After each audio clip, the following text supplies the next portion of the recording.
Hello everyone, welcome back to my channel Wonder with Jelly. So before we start, let's light the candle for the aura.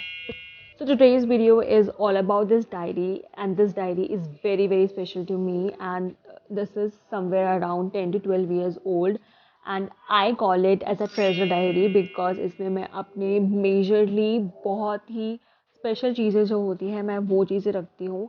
I keep flowers in it, I keep leaves or some special notes or something that I've received and which is very important for me. I keep all of this in this diary. ये है एक birthday note जो मुझे बहुत पहले मिला था. So I keep all of this in this diary. आपको मैं और भी दिखाती हूँ कि और भी क्या क्या चीज़ें हैं.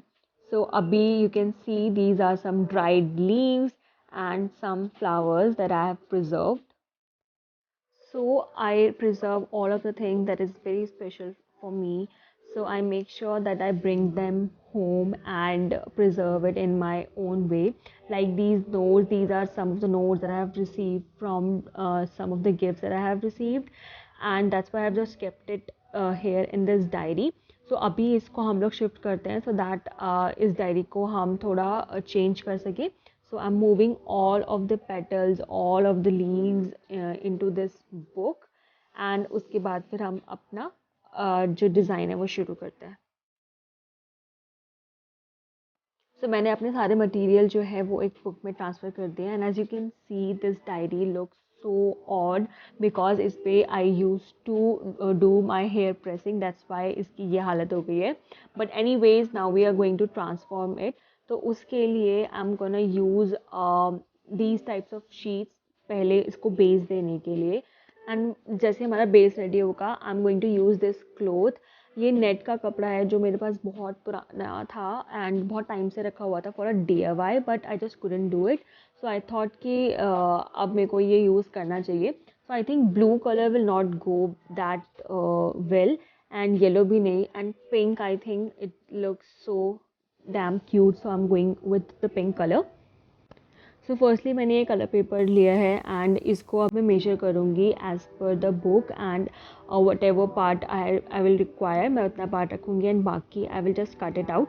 सो I will just measure it कि मुझे कितना सेक्शन लेना है, एंड थोड़ा एक्स्ट्रा ही लूँगी मैं, एंड उसको मैं ऐसे कट कर दूँगी. So once that is done, I'm going to fold this paper to mark the corners, and I'm going to use a Fevicol instead of tape because I don't want tape, and since this is a paper, so ये easy होगा stick करने के लिए. And I'm going to spread the Fevicol because इससे बहुत ही clean look आता है. पहले मैंने अभी सिर्फ एक साइड स्टिक किया है, एंड उसके बाद मैं यहाँ पे ये जो इसका मिडल पार्ट होता है इसको मैं कट करूँगी, और इसको मैं कोई ट्रायंगुलर या बहुत सारी शेप्स होती हैं वैसे, बट मैं इसको ट्रायंगुलर शेप में नहीं, मैं इसको ऐसे रेक्टेंगल शेप में काट रही हूँ बिकॉज ये हार्ड कवर है इसीलिए. एंड अब जब मैंने दोनों साइड कवर कर दिया है उसके बाद मैं कॉर्नर्स पेस्ट करूँगी, एंड दोनों साइड मैंने पेस्ट कर लिया है. एंड यहाँ पे आप देख रहे हो कि यहाँ पे बहुत अच्छा स्पेस आया है, एंड उसी तरह से मैं यहाँ पे भी इसको कट कर लूँगी. And now I am going to stick the corners as well. There are several ways to cover books, but I am using this corner वाला because मेरे को ये बहुत clean लगता है, and that's why I'm using this. And if you want you can use or cover it in your own style. अब एक एक करके मैं सारे कॉर्नर्स को सेम तरीके से स्टिक कर दूँगी. सो एज़ यू कैन सी मैं फेविकॉल को काफ़ी अच्छे से स्प्रेड कर रही हूँ, एंड इससे क्या होता है ना, आपका जो लुक होता है वो बहुत ही ज़्यादा क्लीन हो जाता है. So our base is ready, and now for the final touch I'm going to use this piece of cloth. ये नेट का कपड़ा है, and if you want you can use any cloth that you have. आप इस तरह का कोई भी दुपट्टा भी यूज़ कर सकते हो अगर आपके पास कोई भी क्लोथ है extra. So I am using this net का कपड़ा.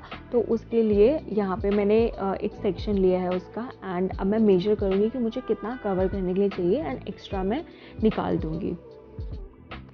सो आप अपना जो कपड़ा है उसको मेजर कर सकते हो, एंड वो थोड़ा एक्स्ट्रा भी होगा तो चलेगा because we can cover it up.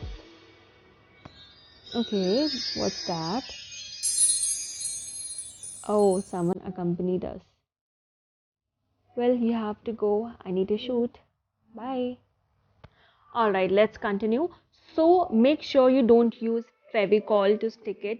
आपको ये फैब्रिक ग्लू यूज़ करना है and you must be wondering कि ये कैसा फैब्रिक ग्लू है. तो even I was shocked by seeing this packaging. So ये फैब्रिक ग्लू आपको क्लोथ के लिए यूज़ करना है एंड अगर आप फेविकॉल यूज़ करोगे तो वो ठीक से स्टिक नहीं होगा, और स्टिक हो भी गया तो वो फिनिशिंग नहीं देगा जो फैब्रिक ग्लू से आपका आएगा. तो यहाँ पे मैंने इस क्लोथ को मेजर करके उसको काट लिया है and now it's time to stick. तो स्टिक करने के लिए मैं फेविकॉल, जो ये फैब्रिक ग्लू है, इसको अच्छे से ऐसे स्प्रेड करूँगी एंड जैसे मैंने फेविकॉल को स्प्रेड किया था मैं सेम वैसे ही उसको स्प्रेड करूँगी to get the clean look. और मैं फ्रंट पे भी थोड़ा सा फेविकॉल लगा के उसको स्प्रेड करूँगी सो दैट वो फ्रंट से ज़्यादा उठे ना एंड वो स्टिक रहे. So now let's start sticking the corners first. तो मैं ये फर्स्ट लूँगी एंड इसको मैं स्टिक करूँगी and just dab it. Then add some more glue and spread it and stick it. Easy, right? Also you guys must be wondering that why I have used this paper as a base. So मेरा जो cloth है वो net का था, वो भी white. तो अगर मैं इसको डायरेक्टली यूज़ करती तो वो अच्छा क्लीन लुक नहीं देता. And if you are using any dark textured cloth, then don't worry, you don't have to use any paper as a base. Alright, so once we are done with sticking all the corners, आप ये paper से इसको cover कर सकते हो so that जो भी extra glue है वो आपके मेन पेज पे ना लगे. सो नाउ सेम तरीके से मैं बाकी के जो कॉर्नर्स हैं other side of the book वो कवर करूँगी. Same process, applying glue, spreading it and sticking up the corners. जहाँ पे हमने ये पेजेस यूज़ किए हैं, अगर आपको थोड़ा और एक्स्ट्रा लुक देना है तो यहाँ पे आप कोई भी कॉन्ट्रास्ट में कोई भी पेजेस यूज़ कर सकते हो to give it a very nice and clean look as well. Look at that, it looks so pretty, isn't it? Now it totally looks like a treasure diary and I can't wait to add a lot of my treasure in it. And if you want to enhance the look of this diary, just add some contrast bookmarks. And if you want me to make some bookmarks for you, let me know in the comment section. And if you like this video, please do like and subscribe to my channel for more such videos. See you in the next video, guys. Bye bye.